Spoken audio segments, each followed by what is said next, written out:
प्यारे भक्तों, आज आप रसपान करेंगे माघ मास की कृष्णा पक्ष की शनिवार की व्रत कथा।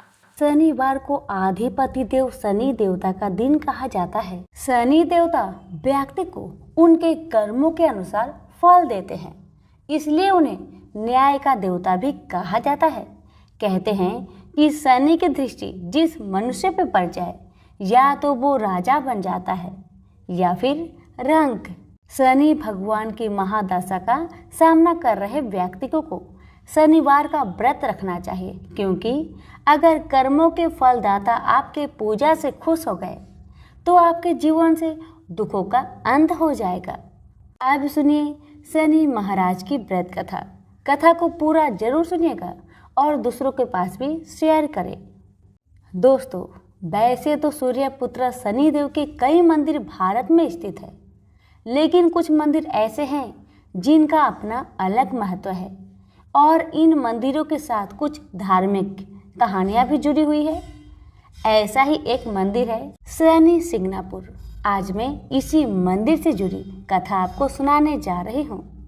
यह मंदिर महाराष्ट्र के अहमदनगर जिले के पास एक गांव सिंगनापुर में स्थित है, इसलिए इसे शनि सिंगनापुर मंदिर कहा जाता है। अहमदनगर से इस मंदिर की दूरी 35 किमी है। इस मंदिर की विशेषता यह है कि शनि महाराज की पाषाण काले रंग की मूर्ति बिना किसी छत्र या गुंबद के खुले आसमान में एक संगमरमर के चबूतरे पर विराजमान है। इस मूर्ति की ऊंचाई लगभग 5.9 फीट है और चौड़ाई करीब 1.6 फीट की है। शनि भगवान की मूर्ति के साथ में एक त्रिशूल लगा हुआ है जो शिव भगवान का प्रतीक है।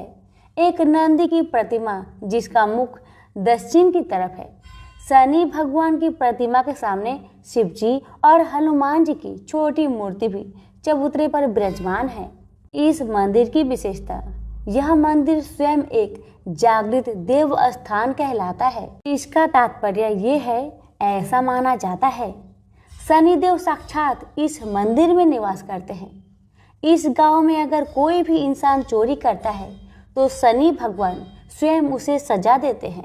यहाँ भगवान शनि देव जी की मूर्ति स्वयंभू है, अर्थात शनि देव की पाषाण प्रतिमा को किसी इंसान ने नहीं बनाया है। ये प्रतिमा स्वयं पृथ्वी के गर्भ से धरातल पर अवतरित हुई है।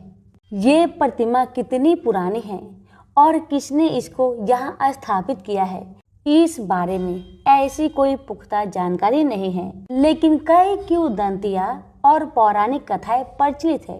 शनिदेव न्याय के देवता माने जाते हैं। ऐसा माना जाता है शनि महाराज कर्मों के अनुसार सजा और फल देते हैं। अगर किसी के जीवन में बुरा समय चल रहा है तो यह कहा जाता है कि शनि की महादशा उस पर चल रही है। जिस भक्तों पर शनि की निगाह टेढ़ी है वो यहाँ इस मंदिर में आकर पूजा अर्चना कर शनि देव को मनाते हैं। देश विदेश से शनि भक्त यहाँ आते हैं। शनि अमावस्या और शनि जयंती का अपना एक विशेष महत्व है। इस दिन श्रद्धालुओं के लिए विशेष प्रबंध किए जाते हैं। श्रद्धालु भगवान शनि की प्रतिमा को पानी और तेल के साथ स्नान कराते हैं और फूल चढ़ाते हैं।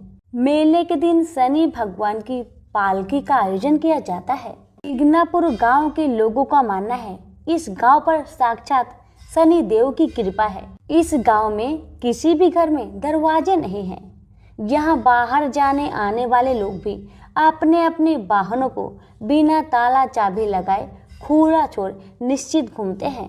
कीमती सामान, हीरे जवाहरात, सोना चांदी को भी तिजोरिया में नहीं रखा जाता है। और तो और यहाँ बैंकों और डाक खाने में भी गेट या दरवाजे नहीं है। गांव वाले का विश्वास है कि चोरी करने वाले को स्वयं शनिदेव सजा देते हैं। चोरी करने वाला चोरी करने के बाद इस गांव से बाहर नहीं जा पाता, उससे पहले ही उसके जीवन में संकट आने शुरू हो जाते हैं। कथा, करीब 300 साल पहले गांव और आसपास के इलाके में भयंकर बारिश हुई और बाढ़ जैसा हालात हो गए। पास में ही नाश नाला नदी के किनारे पर एक अजीबोगरीब काले रंग का पाषाण पत्थर कहीं से आ गया। लोग उस पत्थर को देखकर हैरान थे। किस्से कहानियां में बताते हैं कि एक गांव वाले ने उस पत्थर पर किसी नुकीले चीज से प्रहार किया तो उस पत्थर में से खून के रंग के जैसा कुछ निकलने लगा। ये देखकर वह डर गया और गांव में भाग आया। एक रात शनिदेव ने गांव के एक गरीब को सपने में बताया कि वो मेरी प्रतिमा है, उस मूर्ति को लाकर गांव में स्थापित करो। गडरिये ने स्वप्न की बात गांव वालों को बताई और गांव वाले प्रभु इच्छा मानकर उस पत्थर को लेने निकल पड़े, लेकिन उस पत्थर को वहां से हिला भी नहीं पाए। प्रभु शनिदेव ने गडरिये को दूसरे दिन फिर सपने में बताया कि कोई सगे मामा भांजा ही मेरी प्रतिमा को वहां से गांव में ला सकता है। गांव वाले ने जैसा शनिदेव जी ने कहा वैसा ही किया और शनि महाराज की प्रतिमा को गांव में एक खुले स्थान पर स्थापित कर दिया। मूर्ति स्थापित होने के बाद शनिदेव ने गांव वालों को स्वप्न दिया और कहा, इस गांव की रक्षा अब मैं करूंगा। जो भी इस गांव में चोरी और गलत काम करेंगे उसको सजा स्वयं मैं दूंगा। आप अपने घरों से किसी भी तरह की सुरक्षा हटा ले। शनि देव महाराज के आदेश पाकर सभी गांव वालों ने अपने घरों से दरवाजा निकाल दिए। यही परंपरा कई सालों से यहाँ चली आ रही है। यहाँ पूरे गांव में किसी भी घर में गेट और दरवाजा नहीं है। और तो और अपनी कीमती चीजें को भी गांव वाले तिजोरी में नहीं रखते। यहाँ एक यूसीओ बैंक की शाखा है, उसमें भी कोई गेट और सिक्योरिटी नहीं है। इस अद्भुत और अविश्वसनीय मान्यता के कारण ये जगह विश्व प्रसिद्ध है और लाखों की तादाद में भक्त रोज यहाँ दर्शन करने आते हैं। प्रेम से बोले शनि महाराज की जय। पार्वती जब भी अपने पति शिव के साथ दूसरे देवताओं के निवास स्थान पर जाती और वहां उनके सजे धजे सुंदर भवनों को देखती तो उन्हें बड़ी ही हीनता का बोध होता। वे यह महसूस करती कि हमसे छोटे छोटे देवताओं के पास भी बड़े बड़े भव्य भवन हैं, लेकिन हमारे पास तो कुछ भी नहीं। कहने को मैं आदि देव शिव की पत्नी हूँ, लेकिन रहने के लिए मिली है कैलाश पर्वत की कंदराएं और पहनने के लिए बलकल। किसी उचित आवास के अभाव में अन्य सुख सुविधाओं का उपभोग नहीं कर सकती। एक दिन पार्वती ने अपने मन की व्यथा अपने पति शिव से कही। शिव जी सुनकर मुस्कुराए, फिर बोले, इसमें हीनता की तो कोई बात ही नहीं देवी। प्रत्येक व्यक्ति की अपनी अपनी जीवन शैली होती है।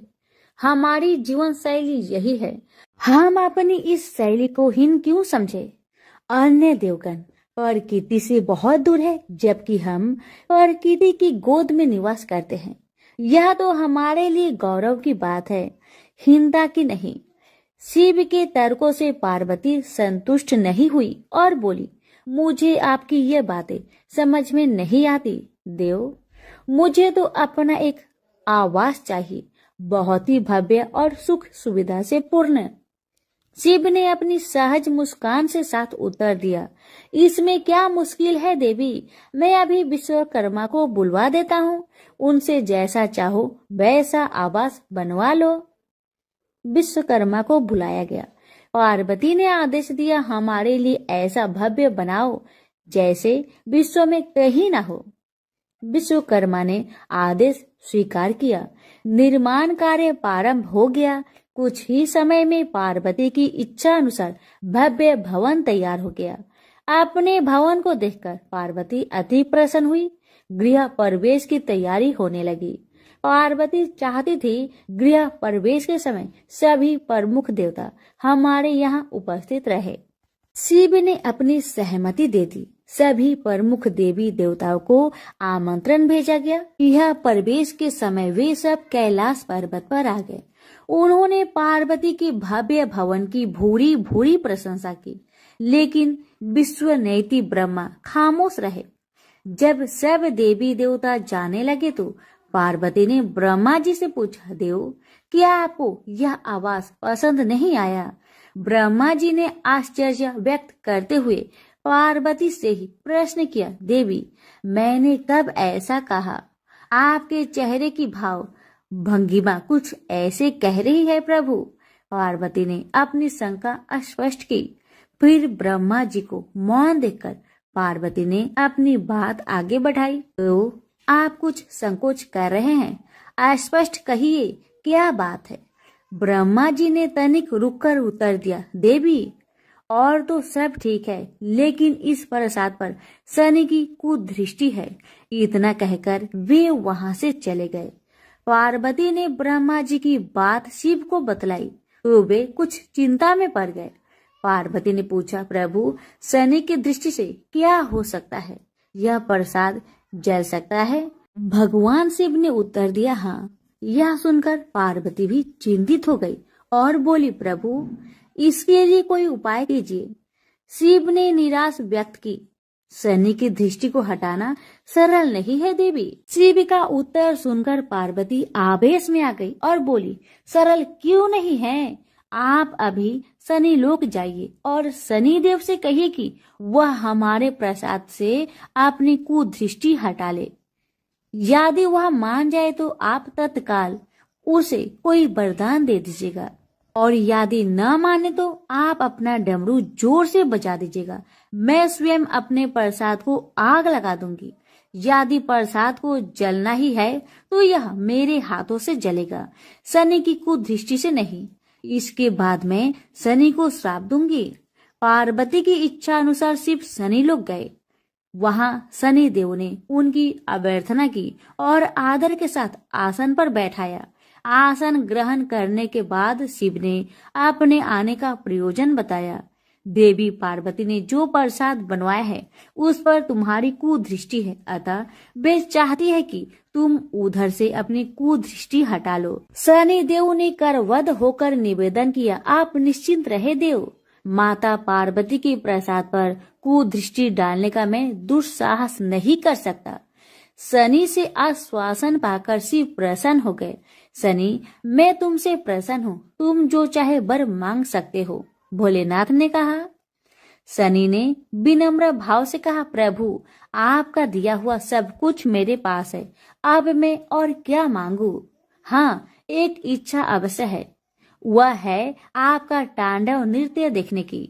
बहुत दिन हो गए उसे देखे हुए, आप अपना नृत्य दिखला सके तो कृपा होगी।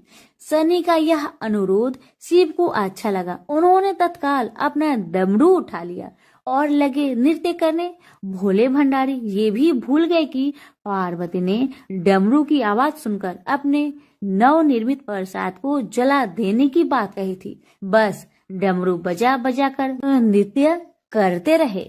उधर पार्वती ने जब कैलाश पर डमरू की ध्वनि सुनी तो उन्होंने सोचा कि शनि ने अपने कुदृष्टि हटाना अस्वीकार कर दिया है, अतः वे बहुत दुखी हुई। उन्हें लगा कि यदि मैं तत्काल अपने नवनिर्मित आवाज को आग लगा दूंगी तो वह शनि की कुदृष्टि से बच जाएगा। अतः उन्होंने स्वयं ही अपने प्रसाद में आग लगा दी।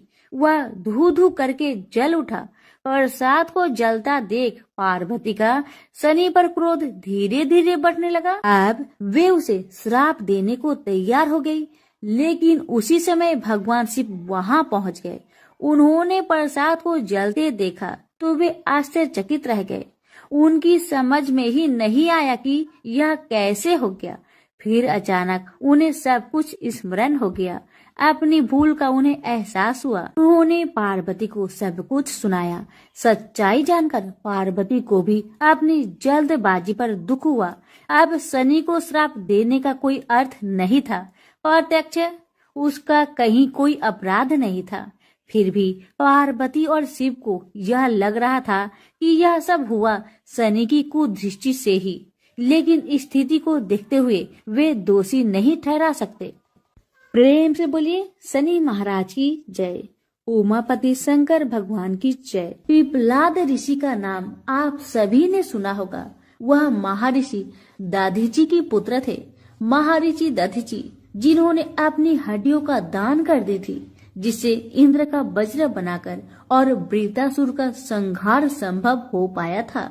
यह घटना ब्रह्म पुराण की है। शमशान में जो महर्षि दधीचि के मांस पिंड का दाह संस्कार हो रहा था, तो उनकी पत्नी अपने पति का वियोग सहन न कर पाई और पास में स्थित पीपल के वृक्ष की कोटर में, जो जड़ों के कारण एक गड्ढा बन जाता है, उसमें अपने 3 वर्ष के बालक को रखकर स्वयं चीता पर सती हो गई। इस प्रकार महाऋषि दधीचि और उनकी पत्नी का बलिदान हो गया। किंतु पीपल की कोटर में रखा बालक भूख प्यास से तड़पने लगा और चिल्लाने लगा। जब कोई वस्तु से नहीं मिली तो कोटर में गिरे हुए पीपल के फल खाकर वह बड़ा होने लगा। एक दिन देवऋषि नारद वहां से गुजर रहे थे। नारद जी ने पीपल की कोटर में बालक को देखकर उससे उसका परिचय पूछा। बालक ने अपना परिचय दिया और बताया कि मैं नहीं जानता कि मैं कौन हूँ। नारद ने पूछा, तुम्हारा जनक कौन है? तब बालक भी उसी तरह का उत्तर दिया कि वह नहीं जानता कि उसके जनक कौन है।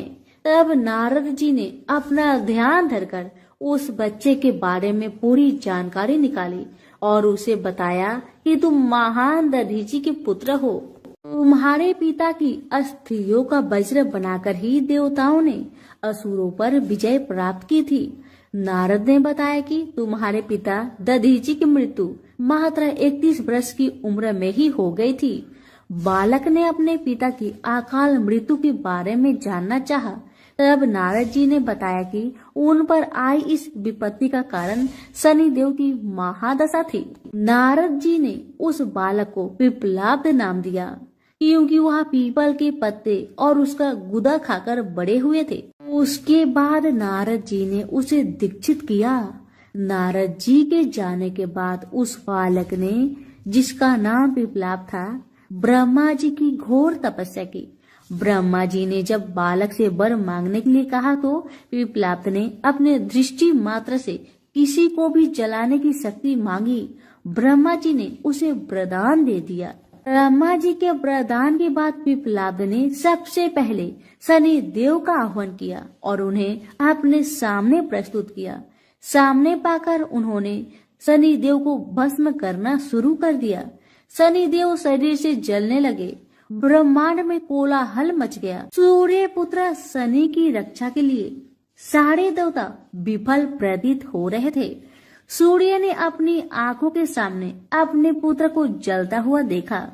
ब्रह्मा जी उसे बचाने के लिए विनय निवेदन किया। ब्रह्मा जी ने स्वयं पिप्पलाद के सम्मुख प्रकट होकर शनि देव को छोड़ने के लिए कहा, किंतु वह तैयार न हुए। ब्रह्मा जी ने एक के बदले 2 वरदान मांगने की बात कही। अब पिप्पलाद ने खुश होकर 2 वरदान मांगे। पहला, जन्म से 5 वर्ष तक किसी भी बालक की कुंडली में शनि उसको कारक नहीं होगा। जैसे मैं अनाथ हुआ, शनि के कारण कोई और अनाथ नहीं होगा। दूसरा, उन्होंने कहा मुझे अनाथ को पीपल में शरण दी थी। जो व्यक्ति सूर्य उदय से पूर्व पीपल वृक्ष पर जल चढ़ाएगा, उस पर शनि की बुरी महादशा का असर नहीं होगा। ब्रह्मा जी ने तथास्तु कहकर वरदान दिया। तब पिप्पलाद ने चलते हुए शनि को अपने ब्रह्म दंड से उसके पैरों पर आघात करते हुए मुक्त किया, जिससे शनि देव की पैर क्षतिग्रस्त हो गए और वह पहले जैसे तेजी लायक नहीं रहे। आता तभी से शनि को शनिचराय, जिसे हम आम भाषा में शनिचर कहते हैं, कहा जाता है कि रतिया शनिचरा जो धीरे धीरे चलता है, वह शनिचराय आग से जलने के कारण शनि की काया काली पड़ गई। आप अक्सर किसी भी पीपल के पेड़ के नीचे शनि की काली मूर्ति जरूर देखते होंगे। उसके पीछे यही पौराणिक कारण है। जब शनि की महादशा या साढ़े साती चलती है जो आपके लिए अच्छी नहीं है, तो ज्ञानी जनों के पास बहुत सारे उपाय होते हैं, परंतु आम जनों को करने का एक साधारण सा उपाय मैं आपको बताती हूँ, जिसका लाभ 100% मिलता है।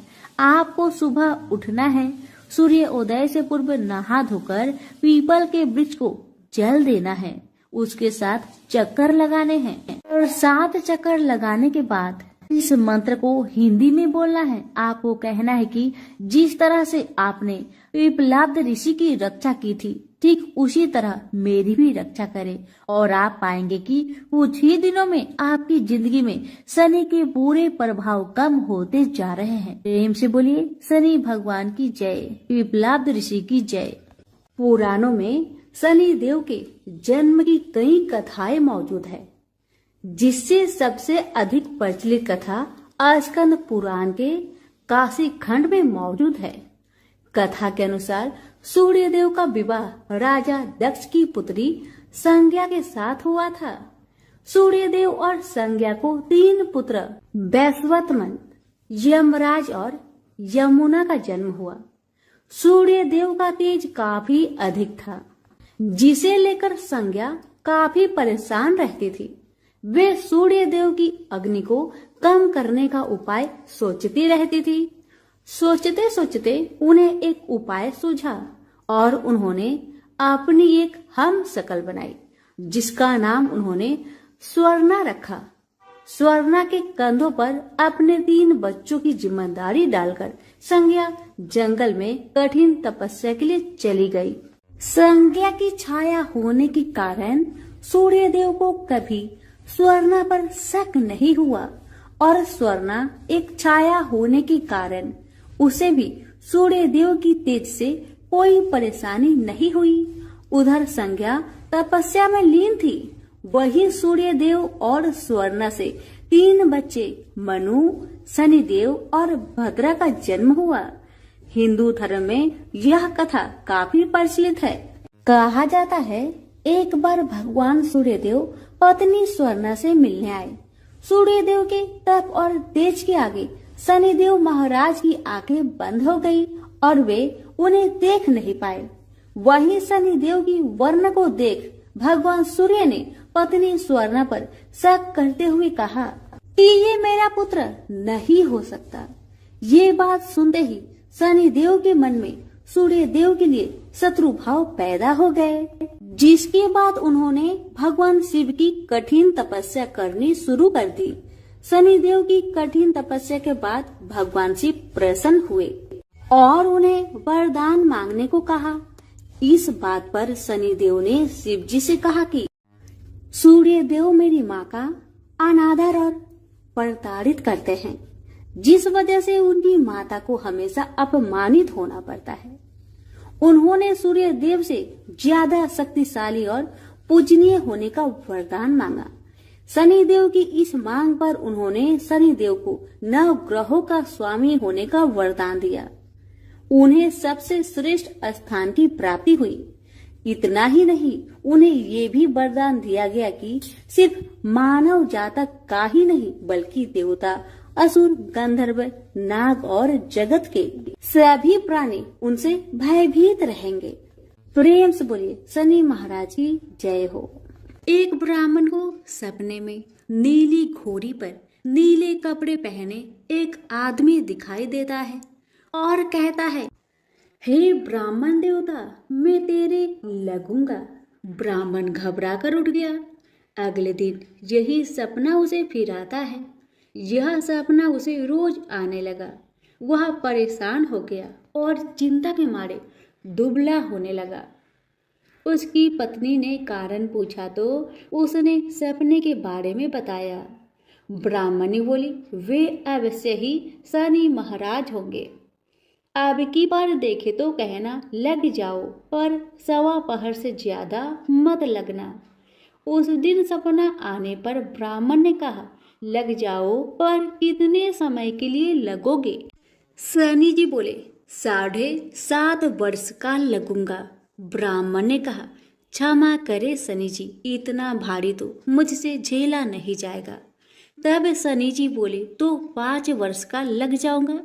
ब्राह्मण बोला, यह भी मेरे लिए ज्यादा है। शनि जी बोले, 2.5 साल का लग जाओ। ब्राह्मण ने मना किया तो शनि जी कहने लगे, 1.25 पहर का तो लगूंगा ही, इतना तो कोढ़ी, कलंगी, भिखारी के भी लग जाता हूँ। तब ब्राह्मण ने कहा, ठीक है। ब्राह्मण को 1.25 पहर की शनि की दशा लग गई। ब्राह्मण ने नींद से जाकर ब्राह्मणी से कहा, मेरी सवा पहर शनि की दशा लग गई है, इसलिए मैं जंगल में जाकर यह समय बिताऊंगा। मेरे लिए खाने पीने का सामान बांध दे। मेरे पीछे से किसी से लड़ाई झगड़ा ना हो, इसका ध्यान रखना। ज्यादातर घर में ही रहना, बच्चों का भी ध्यान रखना। इस सवा पहर के समय में कोई गाली भी दे तो चुपचाप सुन लेना, बहस मत करना। यह सब समझाकर ब्राह्मण जंगल में चला गया। जंगल में ब्राह्मण एक पीपल के पेड़ के नीचे बैठ गया और हनुमान जी का पाठ करने लगा। एक पहर बीत गया। ब्राह्मण ने सोचा बाकी बचा समय रास्ते में बीत जाएगा, इसलिए वहां से चल दिया। रास्ते में एक बाड़ी में मतीरे लगे देखे। माली से एक मतीरा खरीदा, पोटली में बांधा और आगे बढ़ा। आगे एक आदमी मिला जो असल में शनिदेव थे। ब्राह्मण से पूछा, पोटली में क्या है? उसने कहा, मतीरा है। शनिदेव बोले, दिखाओ। ब्राह्मण ने पोटली खोली। उसमें राजकुमार का कटा हुआ खून से लथपथ सिर। शनिदेव ब्राह्मण को राजा के पास ले गए और कहा कि इस ब्राह्मण ने राजकुमार की हत्या कर दी है, इसके पास पोटली में राजकुमार का सिर है। राजा ने कहा, मैं यह नहीं देख सकता, इस ब्राह्मण को सूली पर चढ़ा दो। राजा के यहाँ हाहाकार मच गया।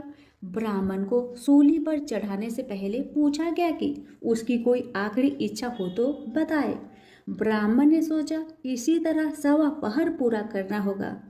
उसने कहा वह रोज बालाजी की कथा सुनता है, मरने से पहले अंतिम बार बालाजी की कथा सुनना चाहता हूँ।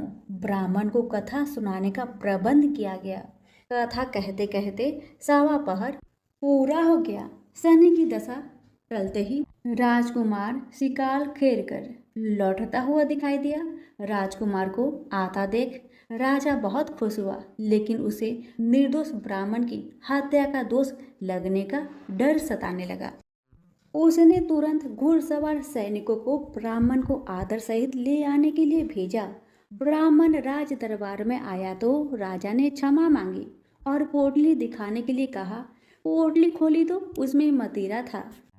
राजा ने इन सब के बारे में पूछा तो ब्राह्मण ने बताया, मुझे सवा पहर की शनिचर की दशा लगी थी, इस कारण यह सब तमाशा हुआ।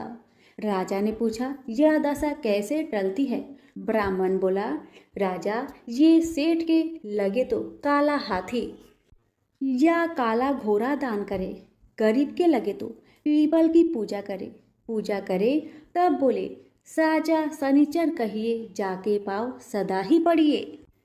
शनि की कहानी सुने, तिल का तेल और काला उड़द दान करे, काले कुत्ते को तेल से चूपर कर रोटी खिलाए तो शनिचर की दशा उतर जाती है।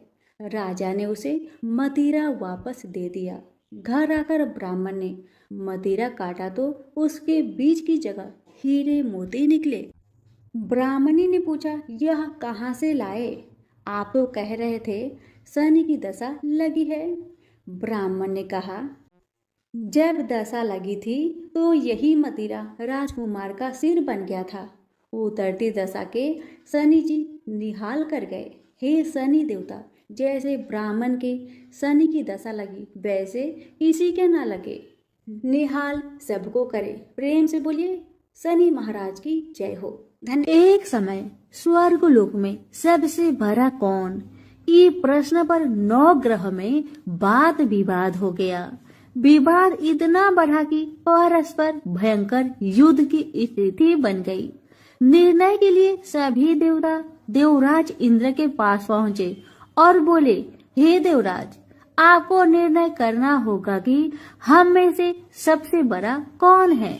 देवताओं का प्रश्न सुनकर देवराज इंद्र उलझन में पड़ गए। इंद्र बोले, मैं इस प्रश्न का उत्तर देने में असमर्थ हूँ। हम सभी पृथ्वी लोक में उज्जैनी नगरी में राजा विक्रम आदित्य के पास चलते हैं। देवराज इंद्र सहित सभी ग्रह उज्जैनी नगरी पहुँचे। महल में पहुंचकर जब देवताओं ने उनसे अपना प्रश्न पूछा तो राजा विक्रमादित्य भी कुछ देर के लिए परेशान हो उठे, क्योंकि सभी देवता अपनी अपनी शक्तियों के कारण महान थे। किसी को भी छोटा या बड़ा कह देने से उनके क्रोध के प्रकोप से भयंकर हानि पहुंच सकती थी। अचानक राजा विक्रमादित्य को एक उपाय सूझा और उन्होंने विभिन्न धातुओं स्वर्ण, रजत, कांसा, तांबा, सीसा, रांगा, जस्ता, अबरक व लोहे के 9 आसन बनवाए। धातुओं के गुणों के अनुसार सभी आसनों को एक दूसरे के पीछे रखवाकर उन्होंने देवताओं को अपने अपने सिंहासन पर बैठने को कहा। देवताओं के बैठने के बाद राजा विक्रमादित्य ने कहा, आपका निर्णय तो स्वयं हो गया। जो सबसे पहले सिंहासन पर विराजमान है वही सबसे बड़ा है। राजा विक्रमादित्य के निर्णय को सुनकर शनि देवता ने सबसे पीछे आसन पर बैठने के कारण अपने को छोटा जानकर क्रोधित होकर कहा, राजा विक्रमादित्य, तुमने मुझे सबसे पीछे बैठाकर मेरा अपमान किया है। तुम मेरी शक्तियां से परिचित नहीं हो, मैं तुम्हारा सर्वनाश कर दूंगा। शनि देव ने कहा, सूर्य एक राशि पर 1 महीने, चंद्रमा 2.25 दिन, मंगल 1.5 महीने, बुध और शुक्र 1 महीने, बृहस्पति 13 महीने रहते हैं। लेकिन मैं किसी राशि पर 7.5 वर्ष 7.5 तक रहता हूँ। बड़े बड़े देवताओं को मैंने अपने प्रकोप से पीड़ित किया है। राम को 7.5 के कारण ही वन में जाकर रहना पड़ा और रावण को 7.5 के कारण ही युद्ध में मृत्यु का शिकार बनना पड़ा। राजा, अब तू भी मेरे प्रकोप से नहीं बच सकेगा।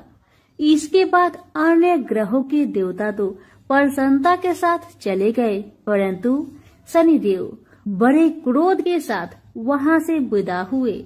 राजा विक्रमादित्य पहले की तरह ही न्याय करते रहे। उनके राज्य में सभी स्त्री पुरुष बहुत आनंद से जीवन यापन कर रहे थे। शनिदेव अपना अपमान नहीं भूले। एक दिन राजा की परीक्षा लेने शनिदेव घोड़े के व्यापारी के रूप में राज्य पहुँचे। जब राजा विक्रमादित्य को इस बात का पता चला तो उन्होंने अपने अश्वपाल को कुछ घोड़े खरीदने के लिए भेजा। घोड़े बहुत कीमती थे। अश्वपाल ने जब वापस लौटकर इस संबंध में बताया तो राजा विक्रमादित्य ने स्वयं आकर एक सुंदर व शक्तिशाली घोड़े को पसंद किया। घोड़े की चाल देखने के लिए राजा उस घोड़े पर सवार हुए तो वह घोड़ा बिजली की गति से दौड़ पड़ा। तेजी से दौड़ता घोड़ा राजा को दूर एक जंगल में ले गया और फिर राजा को वहां गिराकर जंगल में कहीं गायब हो गया।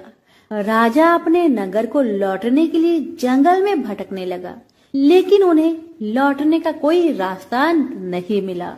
राजा को भूख प्यास लगाई। बहुत घूमने पर उसे एक चारवाहा मिला। राजा ने उससे पानी मांगा।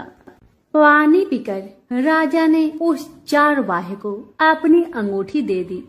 फिर उससे रास्ता पूछकर वह जंगल से निकलकर पास के नगर में पहुंचा। राजा ने एक सेठ की दुकान पर बैठकर कुछ देर आराम किया।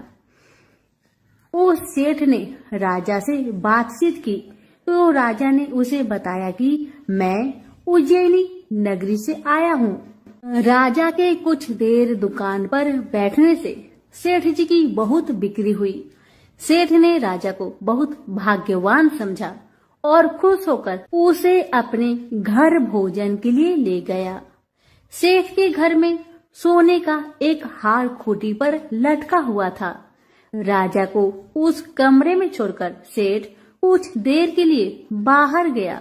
तभी एक आश्चर्यजनक घटना घटी। राजा के देखते देखते सोने की उस हार को खूंटी निगल गई। सेठ ने कमरे में लौटकर हार को गायब देखा तो चोरी का संदेह राजा पर ही किया, क्योंकि उस कमरे में राजा ही अकेला बैठा था। सेठ ने अपने नौकरों से कहा कि इस परदेसी को रस्सियों से बांधकर नगर के राजा के पास ले चलो।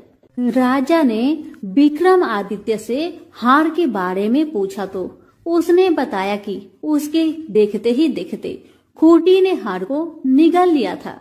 इस पर राजा ने क्रोधित होकर चोरी करने के अपराध में विक्रमादित्य के हाथ पांव काटने का आदेश दे दिया।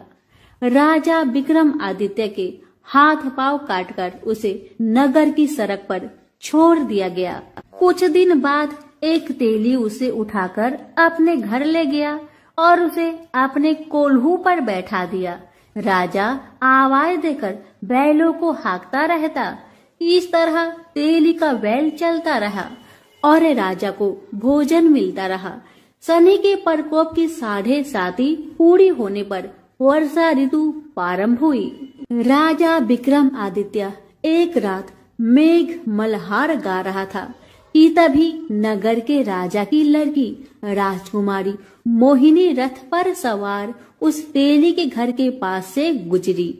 उसने मेघ मल्हार सुना तो उसे बहुत अच्छा लगा और दासी को भेजकर गाने वाले को बुला लाने को कहा। दासी ने लौटकर राजकुमारी को अपंग राजा के बारे में सब कुछ बता दिया। राजकुमारी उसके मेघ मल्हार से बहुत मोहित हुई, अतः उसने सब कुछ जानकर भी अपंग राजा से विवाह करने का निश्चय कर लिया। राजकुमारी ने अपने माता पिता से जब यह बात कही तो वह हैरान रह गए। रानी ने मोहिनी को समझाया, बेटी तेरे भाग्य में तो किसी राजा की रानी होना लिखा है, फिर तू उस अपंग से विवाह करके अपने पांव पर कुल्हाड़ी क्यों मार रही हो। राजकुमारी ने अपनी जिद नहीं छोड़ी। अपनी जिद पूरी कराने के लिए उसने भोजन करना छोड़ दिया और प्राण त्याग देने का निश्चय कर लिया। आखिर राजा रानी को बेबस होकर अपंग विक्रमादित्य से राजकुमारी का विवाह करना पड़ा। विवाह के बाद राजा विक्रमादित्य और राजकुमारी तेली के घर में रहने लगे।